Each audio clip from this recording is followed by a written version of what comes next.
And that last bit's pretty much the biggest puzzle piece to figuring it all out. But before we get too carried away with that, we should rewind and go back to the beginning. Hey, I'm DJ. I'm the author of Stylish Transient, and I've been on this spiritual adventure for the last decade or something. I hitchhiked the country without money for all that time, from homestead to humanitarian project to the front lines of social justice movements. I wrote 4 books, philosophical adventures, spiritual unravelings. Found myself somehow the firekeeper and the best friend to the coolest medicine man ever in South Dakota, on that same reservation where we founded Unsheltered Earth, where I build earth bag houses. Survived South Dakota blizzards in our little tiny home, 4 of us. I did all this while cultivating a way to pour my energy into the universe in a way that, enable me to be able to manifest an abundance beyond anything that I ever could have written about. A napkin or something. I found the love of my life. We just had the most perfect little baby. Lucked into this house right on the river. Perfect little town. Across the street's a hardware store, candy shop. And then to my dream job, developing this after-school content creation high school program. That's where I'm at. I'm waiting outside now. I've had some extra time.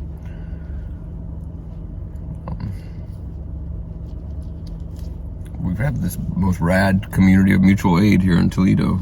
There's a free thrift store, the free kitchen. I do the cage-free mechanic, free automotive clinic just in the parking lot. It's like the people that are doing the work everywhere that I've traveled has been. I've been to all these different communities or different projects or things, camps, or all of them. There's things I've learned along the way, and there's things that resonate that are the right thing. That's what the journey's been, or what I've been writing about too, is the different ways of life I've experienced, and all of them have something that rings true with me or resonates true, but all of them have always had some kind of hang up. Even the most Eden-like homestead where I stayed, there's still things that weren't quite the right thing. I think that's just the journey of finding what it is that is the thing that resonates with me.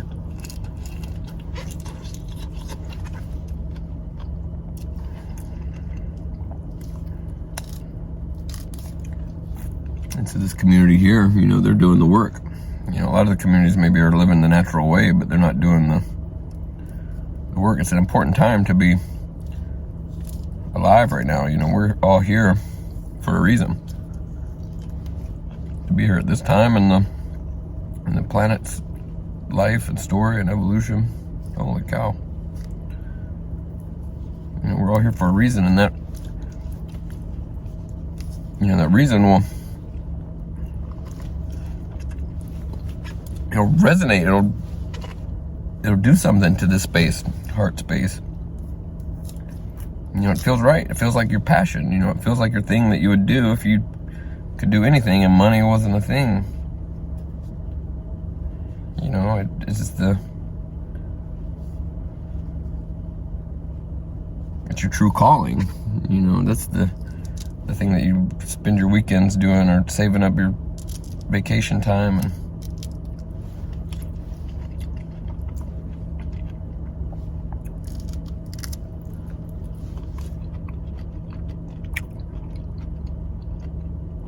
being able to recognize that and lean into that and pour yourself into that. That's how this fabric of vibrational space and manifestation, that's how all that works out. When you're trying to do stuff in that other space, not in the heart-aligned space. That's just the ego space and like the math, science, material world, having to figure it out from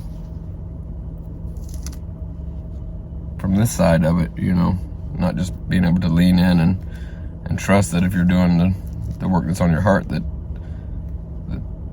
all the other things are going to line up and work out. And so the ego has to figure it out, but then it's a limited space. That's a space of scarcity, you know, trying to function within this limited, finite material space, using only the functions of the finite material space. You know, it's like going to Vegas and just playing the games straight, you know. You might be successful, people win, people do good. In general, the house always wins. It's impossible for this, the numbers just aren't there for anybody but the house to win. But if you go in not just completely limited by the three-dimensional matter, material, science, math, figuring it out, having to micromanage every little detail, you know, that's like going into the casino, being able to see behind the flow of energy, count the cards, you know, to be able to see the mechanics of the machines and which ones are gonna be more beneficial. So the more that you're aligned to your heart, you know, that calling that's on your heart, you know, I know there's one, I know you've got one, I got a bunch.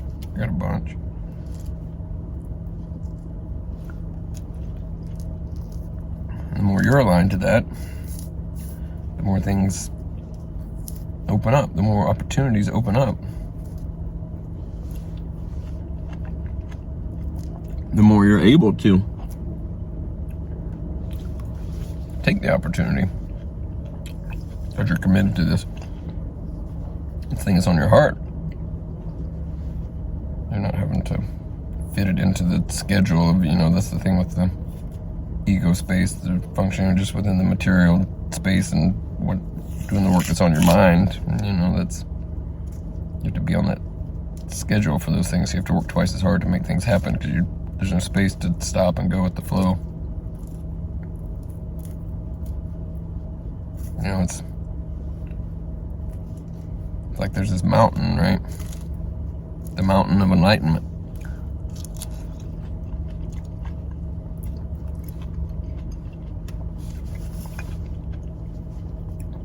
Say you're trying to like get from here on this side, from point A on this mountain over to the other side to point B.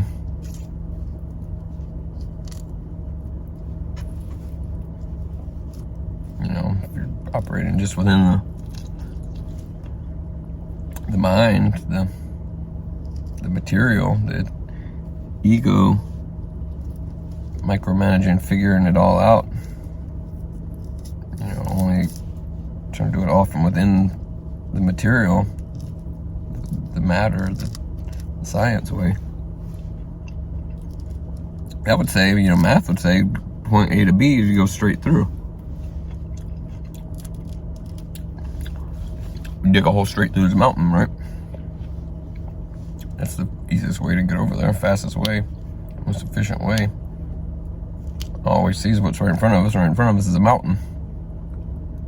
So we dig our way through that, you know, and that'll get you there. That'll get you from point A to B.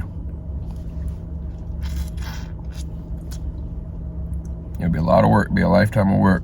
You'll be too worn out by the time you get over to the other side to do the thing that was on your heart, that was the whole reason you were going. You make it to the edge just in time for your wheels to fall off, so then they retire you.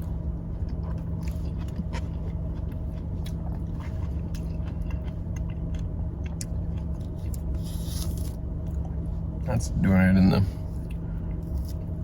that way, in that ego way. I don't say ego like that's a bad thing, just, you know, just understanding, you know, that's your tether into this three-dimensional material matter space. You know, it's like your little film strip to be able to experience here. You know, if you imagine there's this great cosmic light of everything, of all, you know, the purest white light that's every color, every vibration can be refracted out of it, right? Like it's a white light of a projector up on a wall, you know, a movie projector or whatever. And you know, that's everything. That's all light. All colors of light make up that white light, right?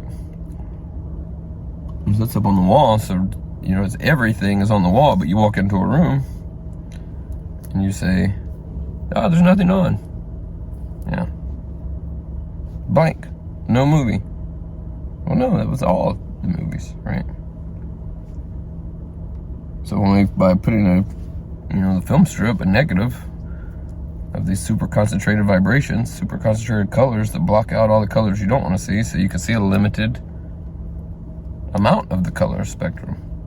You know, so that's what the negative does, is it does every color that you're not. It blocks out lots of colors. And it helps you to forget all those other colors so that you can appear to be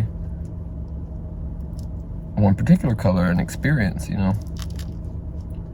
So that's your ego's job, is it blocks out a lot of stuff so that you can experience some stuff.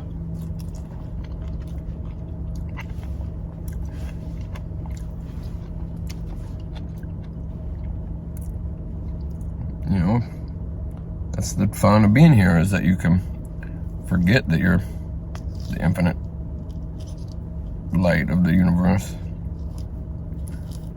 And you can experience just a fraction of that, you know. It's like this great river of consciousness. If you just jumped into it willy-nilly, you'd get blown apart into a bunch of pieces. And maybe break it off into just a stream of consciousness and just have, you know, a whole portion of it. Then you can experience that journey, that ride.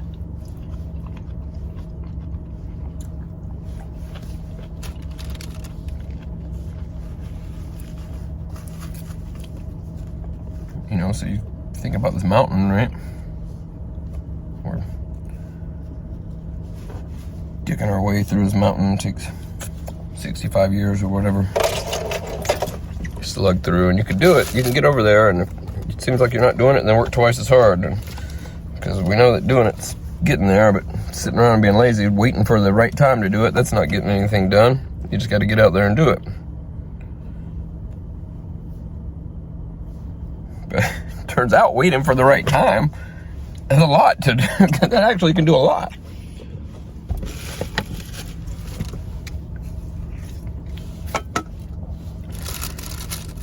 You know, sitting back and waiting for the flow of energy.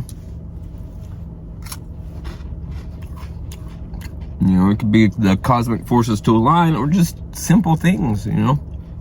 You know, when you're fighting an uphill battle, things aren't in your favor. You know, just think about day and night. So you're out there here at this mountain, and they're telling you got to dig a hole through this mountain because all you can see, you can't see very far because it's dark out here. All you can see is what's right in front of you.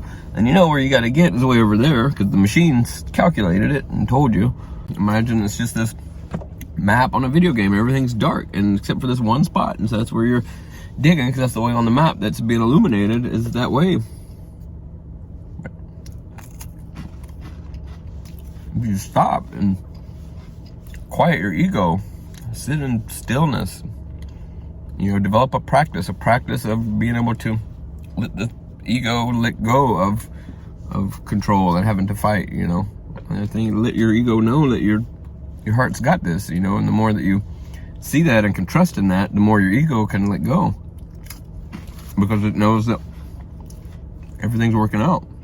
And so then you rest and sit back, take time to develop your intuition, or understand that your things just aren't working out in this material space, and you step back, and then you realize, oh, wait a minute, it's nighttime. The sun's coming up. I can see the sun's coming up now. Everything's going to light up. It's going to be way easier.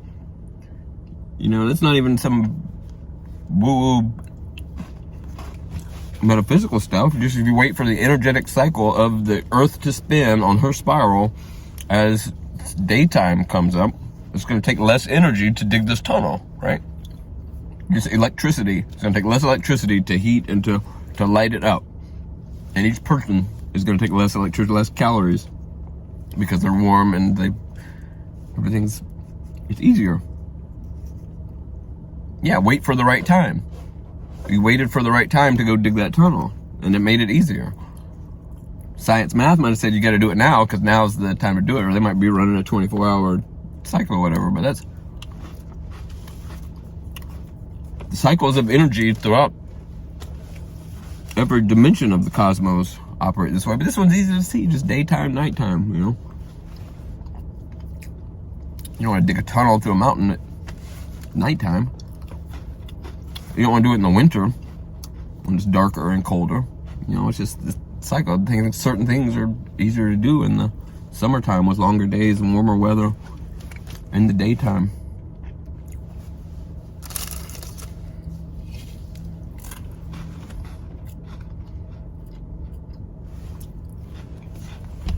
And so you sit back at this mountain, at this tunnel, and just because they've been telling you that what your whole life, you got to dig this tunnel so you can get to the other side and do the thing you want to do. And you're lazy if you don't do that. But if you sit back, you know, maybe you sat back and meditated and practice your ability to push your ego off a little bit, and you realize the sun was coming out, and the sun comes up and lights this path up that's right over here that goes right around the mountain. You know, you sat there and the flows of energy shifted and acted in your favor and showed you that there was another path that might not have been that straight line, might have been more steps, might have meandered a little bit, but get you there way more efficiently, probably faster, definitely more fun, in a way maybe you could never have predicted. And following the curve, the flow of the mountain, you know. Not being lazy by sitting back and hiking the path around the mountain. You know, the ones in the mountain doing all this digging and working for slaving away for 65 years. They would tell you that. Oh, you're lazy, you're not even working, you're just out there walking around on this path, meandering around, doing adventures and fun.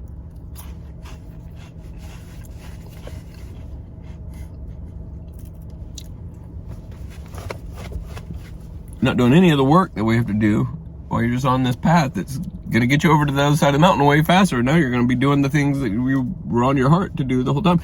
Turns out you've been doing the things on your heart to do the whole time up there because you weren't down in this hole digging through this mountain.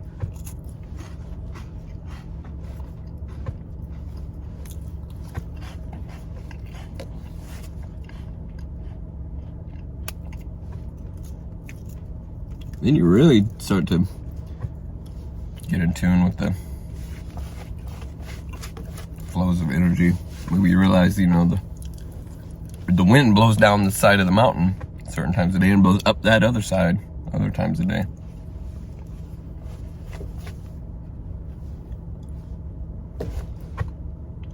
You know, you harness that ability, that invisible flow of energy, you know, when things are in alignment, working out for you, you learn how to harness that and float right up to the top of the mountain.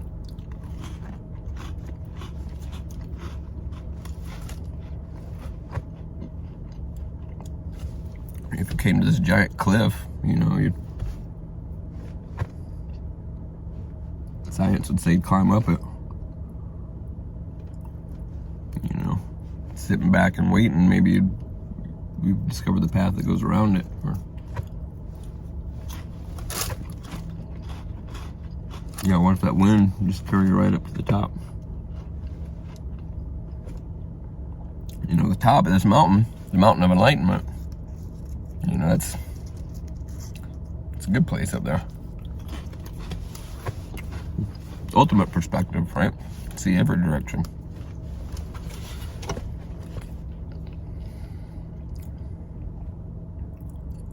you know, from the bottom, maybe there's millions of paths, billions of paths, maybe 8 billion paths, all going up this mountain.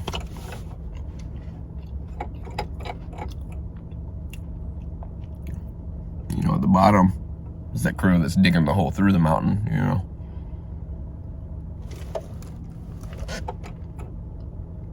You know, it was all, really, it was just trees and stuff that they're hanging out in. You know, this is a science, material, matter, space, only studying the molecules of what exists here in this realm.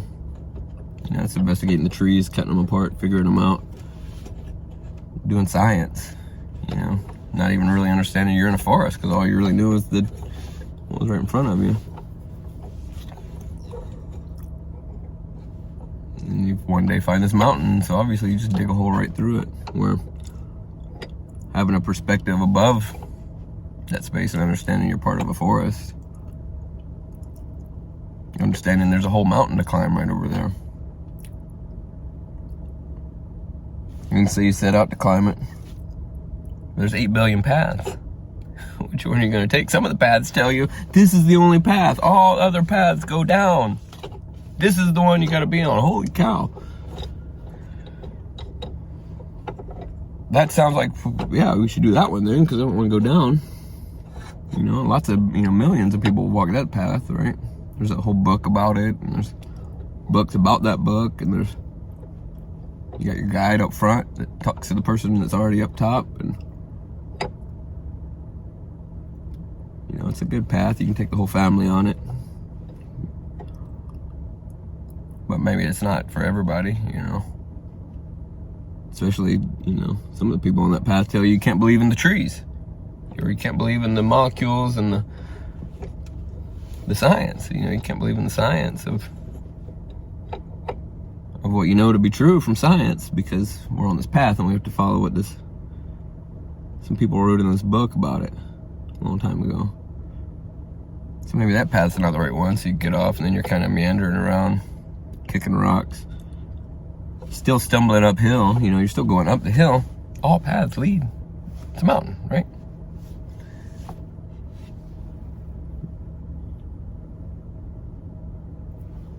You're meandering around, you know, kind of trying to climb your way up through the brambles and sliding up and down, struggling, feel like you're lost, or you stop and study the trees for a while and think that where you're at's the only place to be, and you know, eventually you meander your way, stumble on some other path, spiritual path, the mountain of enlightenment, right? You know, maybe you walk on this path for a while or develop some skills on this path, and you're developed skills on your own, just climbing up the mountain, you know, by yourself. And then you get on these other paths, or then maybe you're walking in between two paths, you know, spiritual paths, you know, like meditation and some prayer practice or whatever it is. And then all of a sudden you're climbing up these paths using things from both of those, you know, cutting your own way. And then all of a sudden those two paths merge. This is a real thing. You know, it's happened for me, and it's happened for a couple other people I know. When your two different practices have that moment and they intertwine. Because we're all going up that mountain, right? And the higher you climb up, the further you can see back over the forest and understand that the forest was only a part of this even greater space, and the farther you can see up, right? And when you look back, the more and more you can see that all those paths are coming up to that same place. That's the place. There's not another place. If something dead ends, they're all coming together. You know, it's...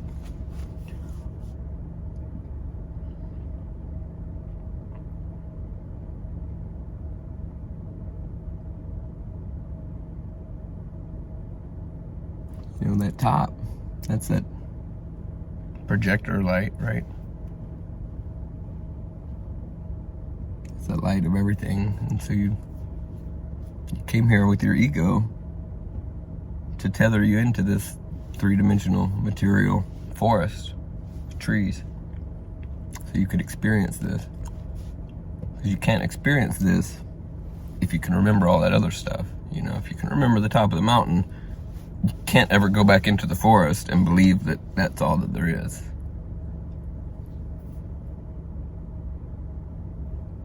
So your ego helps you to forget all that other stuff. And then you just live down in the forest space. Lots of people do for a long time. And the system wants us to be in that space. And the Earth's been through this period of arresting, sleeping, lower consciousness. And so it's easy to just be in that space.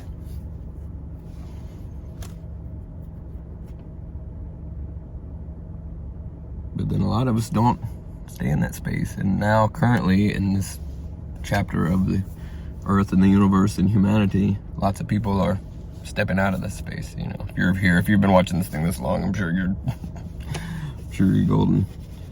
You know, we're on the spiritual journey, the spiritual awakening, collective spiritual awakening, and collective ushering in of a new way to live in cosmic harmony with the Earth, the universe.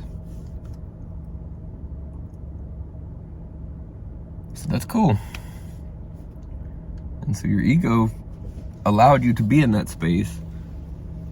And as you develop your ability to not let your ego grab a hold, it's allowing that ego, that film strip, to allow more light, more of this white projector light of cosmic creation to pour through you. And more vibrance, and you know, that's where the stuff happens, trying to slug along through this darkened film strip and having to do it just slowly in here, you know, it's not designed for abundance in that space. It's designed for scarcity that way, because there's a limited amount of energy and matter. And when you're dealing with only matter, it takes more energy to move that around. But when you're dealing with energy and using the cosmic flow, letting the wind be at your back instead of at your face, you know. And the more of us that are doing that, the more of us that are operating from our heart space,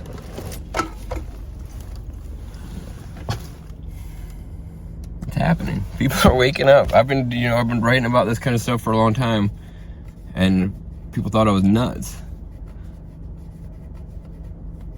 And now everything, the chrysalis is crumbling. You know, the Earth is coming through her awakening, the grid and the system and colonialism, all of this stuff is late stage and collapsing, and some cool stuff's about to happen. I gotta get off here. I gotta go to school. Check out some of my books if you want. There's free downloads of all of them. I've been getting on live streams on here. Got a bunch of shorts that touch on all these different things. And anyway, I'm grateful to be able to have this new way of sharing, because now I don't really have time to write.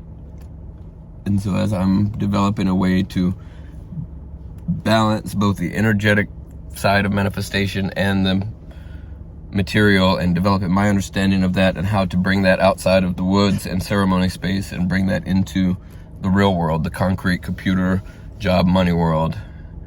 And it's both. It's being able to balance the energetic flows, and when that flow is in your favor, being able to do the real world action matter material steps, be able to manifest this dream job, and now I have to go do it and put in the work into that opportunity that got opened up, because that's what manifestation is. It's doorways, opportunities, lessons. Jeez. And that's pretty much the biggest secret of the universe.